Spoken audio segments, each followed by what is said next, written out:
Hello friends, हम लोग देखेंगे आज 10th क्लास के मोस्ट इम्पॉर्टेंट 2022 में जो सब्जेक्टिव क्वेश्चन पूछा गया है उन सारे चीज़ों का हम लोग सॉल्यूशन पूरा एक वीडियो में देखेंगे। तो आप लोग जो है वीडियो को पूरा कंटिन्यू देखिएगा और संभावना रहती है कि एक साल बीच करके जो क्वेश्चन ईयर होता है उसमें क्वेश्चन आती है। जैसे कि 2022 का क्वेश्चन जो है संभावना रहती है कि 2024 में क्वेश्चन हूबहू आ जाती है। तो आप लोग जो है वीडियो को पूरा कंटिन्यू देखिएगा, बीच में छोड़ करके नहीं जाइएगा।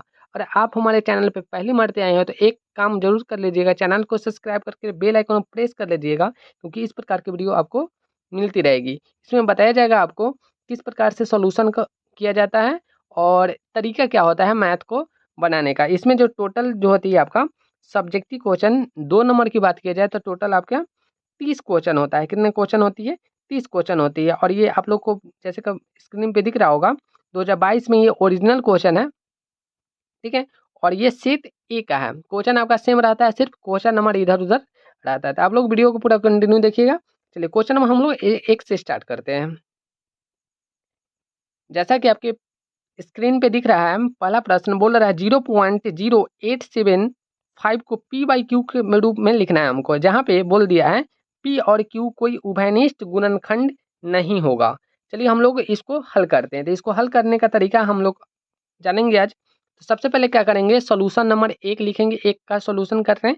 सबसे पहले क्या लिखेंगे, गिवन डेट। जो भी कुछ लिखा हुआ रहता है सबसे पहले उसको किस में लिख देते हैं, गिवन डेट में। तो जो दे रखा है गिवन डेट में उसको लिखेंगे 0.87 दे रखा है, इसको मैंने लिख दिया, ठीक है।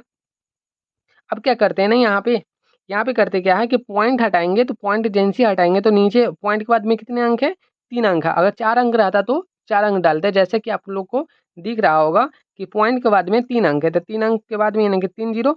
अब इसको क्या करेंगे, काटेंगे। काटने का तरीका क्या है, देखिए यहाँ पे 875 जो है ये आपका 25 से कट रही है और 1000 जो है वो भी आपका 25 से कट रहा है। तो 25 से जब हमने काटा इसको तो ये 35 आया और ये 40 आया। जैसे कि 7 और 8 आया, देखिए यहाँ पे आंसर जो है 7/8 आ गया।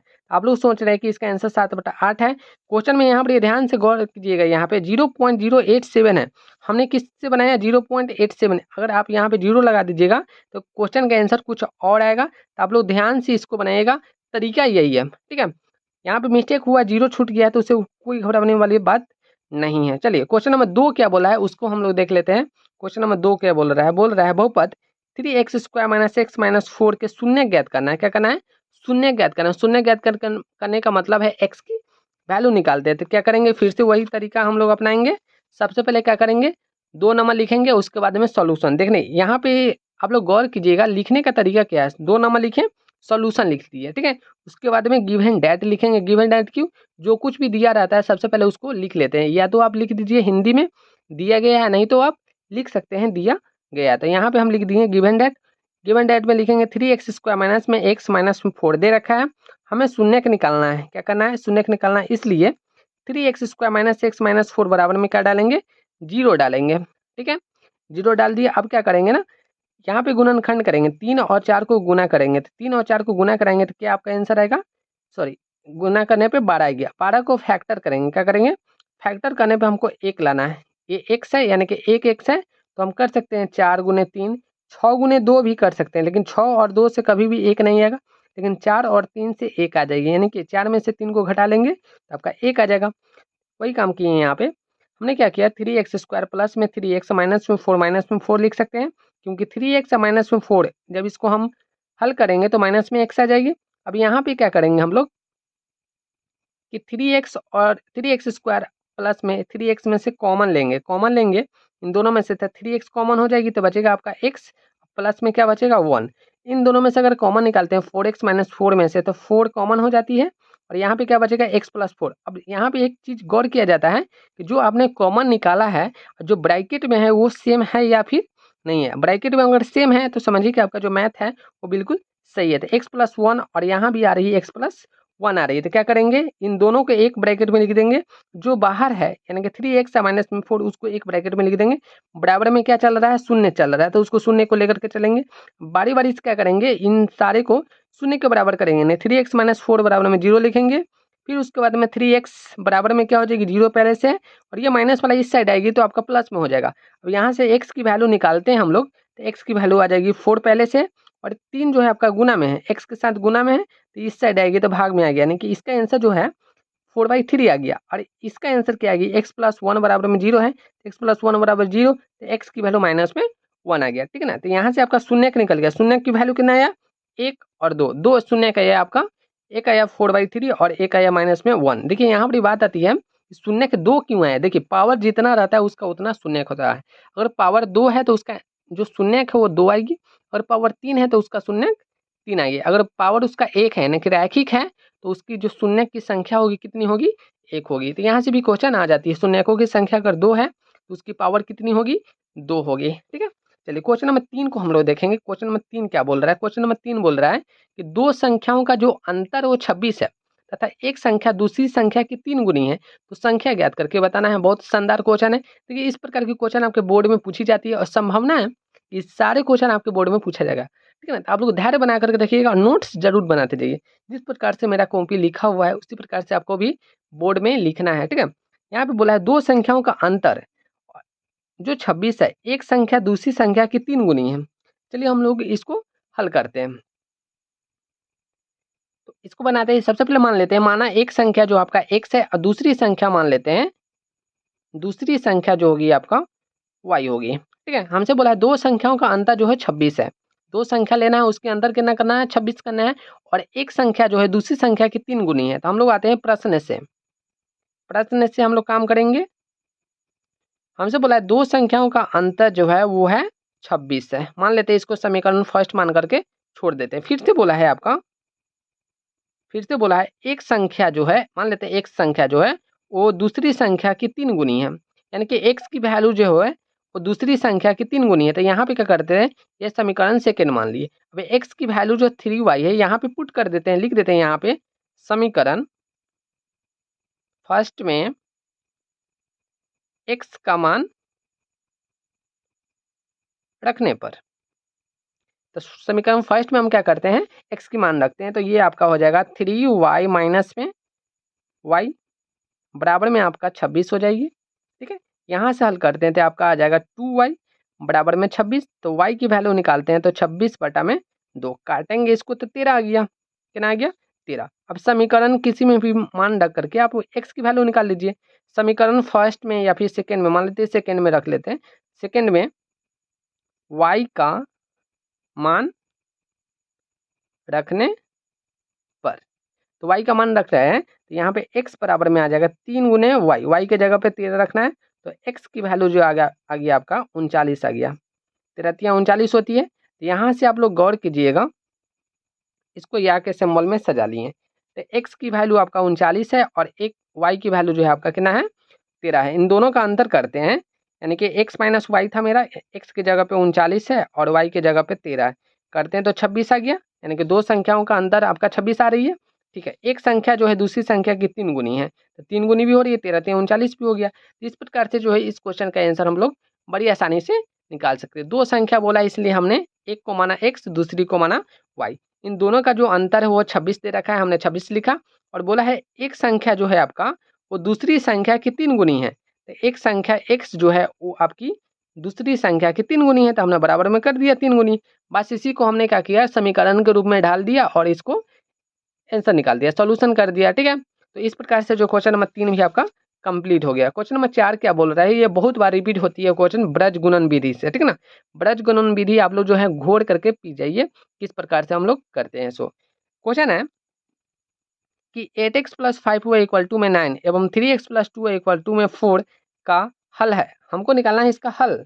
बड़ी आसानी से हम लोग निकालेंगे, इसका फॉर्मूला हम लोग जानेंगे, छोटा सा नहीं, इसका फॉर्मूला है, हम लोग कैसे ज्ञात करते हैं। सो ठीक है, तो सबसे पहले क्या करेंगे, सॉल्यूशन लिखेंगे, 4 नंबर है क्वेश्चन, 4 नंबर लिख करके सॉल्यूशन लिखेंगे, उसके बाद में गिवन डेट लिखेंगे, जैसे कि आप लोग के स्क्रीन पे दिख रहा होगा, ठीक है। हमने क्या किया ना, पहले ही बना लिया, क्यों, क्योंकि टाइम इसमें जो है ना थोड़ा सा नहीं आपका कम लगे, इसकी वजह से हमने, नहीं तो आपके सामने अगर बनाया जाए तो आप लोग भी बोर हो जाएगा, ठीक है ना, इसलिए हमने पहले बना लिया और थोड़ा सा नहीं हम क्या करते हैं ना, इसको बस समझाते चले जाते हैं। तो सबसे पहले क्या करेंगे, गिवन डेट करेंगे, जब आप लोग बनाइएगा इन सारे चीज़ को लिखते जाइएगा, ठीक है ना, ताकि आपका जो है नोट्स बनेगा। देखिए कॉपी किताब लेकर के साथ में बैठिएगा, इससे क्या होगा ना, आपका कॉन्सेंट्रेशन रहेगा और उसके साथ में आपको पढ़ने में भी मजा आएगा। चलिए यहाँ पर ये जो है आपका दे रखा है समीकरण 8x + 5y = में 9 और 3x + 2y = में 4 दे रखा है, ठीक है। अभी क्या करते हैं यहाँ पे, ये जो बराबर में 9 है इसको इस साइड ले आते हैं। 8x + 5y माइनस में 9 = में 0 हो जाएगी। 3x + 2y माइनस में 4 बराबर में 0 हो जाएगी। यहाँ पे ध्यान दीजिएगा कि a की वैल्यू जो है आपका 8 है, b की वैल्यू 5 है और c की वैल्यू माइनस में 9 है। अब यहाँ पे देखा जाए तो ये d है, d की वैल्यू 3 है आपका, e की वैल्यू आपका 2 है और f की वैल्यू माइनस में 4 है। जितने सारे डाटा जो दे रखा था हमने ABCD के रूप में लिख लिया। आप लोग भली बात ही जानते होंगे ax + by + c और ये आपका dx प्लस में ey प्लस में f होती है, ठीक है। चलिए इसको ब्रज गुणन विधि से बनाते हैं। तो ब्रज गुणन विधि बनाने के लिए सबसे पहले कुछ इसका फॉर्मूला होता है। फॉर्मूला क्या होता है, x की वैल्यू अगर निकालना है तो BF - CE होता है, लिखते चलिएगा, ठीक है। बराबर में y बराबर जो होती है आपका CD माइनस में AF होती है, बराबर में 1/AE माइनस में BD होती है। बस यहाँ पे क्या करेंगे, सारे चीज़ को यहाँ पे पुट कर देंगे। जैसे B की वैल्यू जो आपका है 5 है, 5 लिखेंगे। F की वैल्यू -4 है, -4 रखेंगे, माइनस फार्मूला का। और C की वैल्यू माइनस में पहले से दे रखा है तो माइनस में 9 रखें। उसके बाद में आपका E की वैल्यू आपका 2 दे रखा है, 2 रखें। बराबर है तो बराबर करेंगे, और Y की वैल्यू है तो Y की वैल्यू लिखेंगे। C की वैल्यू -9 है, गुना है तो गुना, और यहाँ पे D की वैल्यू 3 है, माइनस है तो माइनस डालेंगे। A की वैल्यू आपका 5 है और F की वैल्यू कितना है, 3 है।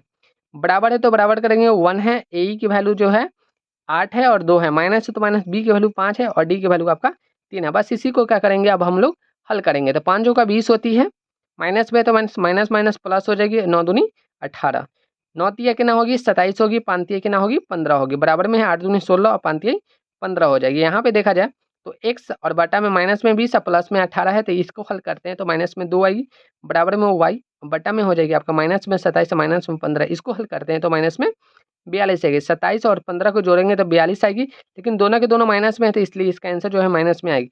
यहाँ पे देखा जाए तो 1 बटा में 15, 16 माइनस 15 करेंगे तो 1 ही आएगी, 1 बटा में 1, इसका मतलब 1 हो गया आंसर, यहाँ पे हो गया। अब यहाँ पे देखा जाए तो बारी बारी से हम लोग बराबर करते हैं। यहाँ पे अगर 10 भी आता तो भी हम इसके बराबर करते हैं। तो x बाई -2 1 के बराबर करेंगे।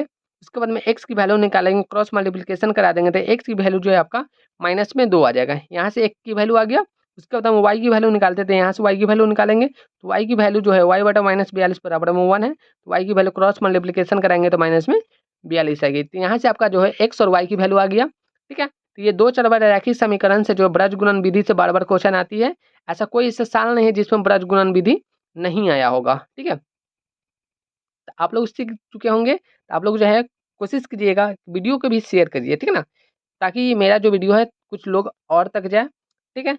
चलिए क्वेश्चन नंबर 5 को देखेंगे। क्वेश्चन नंबर 5 क्या बोल रहा है, बहुत ही शानदार क्वेश्चन है। इस टाइप का क्वेश्चन आपके बोर्ड में बहुत बार क्वेश्चन पूछा गया, हमने बहुत सारे एनालिसिस करके आपको वीडियो दिखलाते हैं, ठीक है। तो आप लोग जो पूरा वीडियो के देख रहे हैं और पूरा देख करके ही जाइएगा। सिद्ध करना है हमको कि tan 48 इंटू में tan 23 इंटू में tan 42 इंटू में tan 67 बराबर में 1 है। बहुत ही शानदार क्वेश्चन है, और इसको ट्रिक बनाने, इसका जो ट्रिक है वो आप लोग सीख जाइएगा। आप भी लोग भी बोलिएगा इस प्रकार के क्वेश्चन अगर आती है तो आप लोग बहुत ही आसानी से इसको बना सकते हैं, ठीक है। तो चलिए हम लोग स्टार्ट करते हैं। क्वेश्चन नंबर 5 को किस प्रकार से बनाते हैं, बहुत ही शानदार क्वेश्चन आया है आपके बोर्ड में, ठीक है। चलिए सबसे पहले क्या करेंगे, गिवन डेट जिस प्रकार से हम लोग लिखते हैं उसी प्रकार से क्या करेंगे, गिवन डेट लिखेंगे। सबसे पहले क्या करेंगे, क्वेश्चन नंबर 5 लिखेंगे, सॉल्यूशन लिखेंगे जरूर, ठीक है। गिवन डेट में क्या है, tan 48 tan 23, यहाँ पे डबल मारते लिख दी, इसलिए हमने इसको क्रॉस किया, ठीक है। tan 23 है, tan 42 है, tan 67 है, बराबर में क्या लाना है हमको, 1 लाना है, ठीक है। हमने लिख दिया इसको।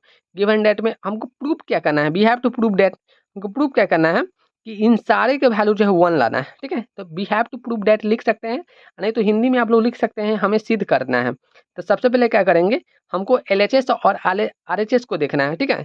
यहाँ पर ये कन्फ्यूजन हो जाती है, LHS क्या होता है और RHS क्या होता है।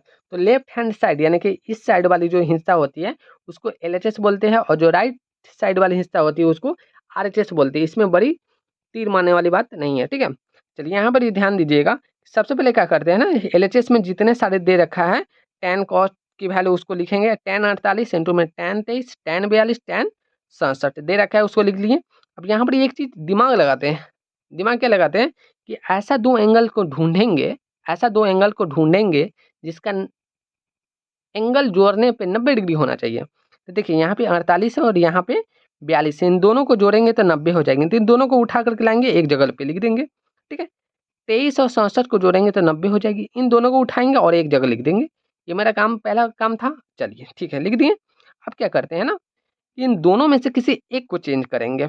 या तो 48 को चेंज कर दें, नहीं तो 42 को चेंज कर दें। मेरा मन है कि 48 को चेंज करें, आपका मन करे तो 42 को चेंज कर दीजिएगा। देखिए tan 48 को लिख सकते हैं tan 90 माइनस 42। 90 में से 42 को घटाइएगा तो 48 आएगा। ठीक है, tan 42 से tan 42 लिख दिए। tan 23 को हम लिख सकते हैं tan 90 माइनस में 67 लिख सकते हैं। tan 90 माइनस में 67, 90 में से 67 को घटाएंगे तो 23 लिखेंगे। tan 67 है, tan 67 लिख दी। किसी एक को चेंज करेंगे, ऐसा नहीं कि दोनों को चेंज कर दे, किसी एक को चेंज करेंगे। ठीक है, इस चीज़ को आप लोग बहुत ध्यान से इसको देखिएगा। tan 90 माइनस थीटा, अब ये इसको हम चेंज किए थे बट ये फार्मूला पे चेंज हो गया, फार्मूला पे सेट हो गया। हम लोग को पता है tan 90 माइनस थीटा जो होती है कॉट थीटा होती है, तो कॉट लिखेंगे, थीटा की जगह पे 42 है, 42 लिख दिए। tan 42 है tan 42। यहाँ पे ध्यान दीजिए tan 67 कहाँ से लिख दिए, पहले हम लिख दिए tan 67, इसमें घबराने वाली बात नहीं है। tan 67 को मैंने पहले लिख दिया। tan 90 minus theta cot theta, cot 67 हो गया। अब देखिए कॉट और tan एक दूसरे का उल्टा है, कॉट और tan जो है एक दूसरे का उल्टा है, दोनों का एंगल सेम है। एंगल क्या है, दोनों का सेम है, तो इसका दोनों का एंगल सेम है, यानी कि कोण का मान सेम है, इसका आंसर 1 हो जाएगा। tan और कॉट एक दूसरे का उल्टा है, तो इसलिए इसका आंसर क्या हो जाएगी, 1 हो जाएगी। tan 67 कॉट 67 दोनों का आंसर क्या हो जाएगी, 1 हो जाएगी। 1 गुने 1 क्या आ जाएगा आपका, 1 आ जाएगा। RHS प्रूव्ड लिख देंगे, क्या लिख देंगे, RHS प्रूव्ड लिख देंगे। तो इस प्रकार से जो क्वेश्चन नंबर 5 भी आपका कंप्लीट हो गया। ठीक है, देखिए क्वेश्चन नंबर 6 से फिर हम लोग नेक्स्ट वीडियो में देखेंगे। ठीक है, तो आप लोग जो वीडियो चैनल को सब्सक्राइब कर लीजिए। इसमें से जितने सारे क्वेश्चन है ना, जितने सारे क्वेश्चन जो आया हुआ है, हम सारे क्वेश्चन को हल करेंगे। ठीक है, बहुत ही शानदार शानदार क्वेश्चन आया हुआ है, देख सकते हैं यहाँ पे एकदम ओरिजिनल क्वेश्चन जो है ना, ये इस प्रकार से क्वेश्चन आपके बोर्ड में आती है। और सारे क्वेश्चन का जो है ना आप लोग को वीडियो मिलता जाएगा, कंटिन्यू मिलेगा। ठीक है, तो थैंक यू।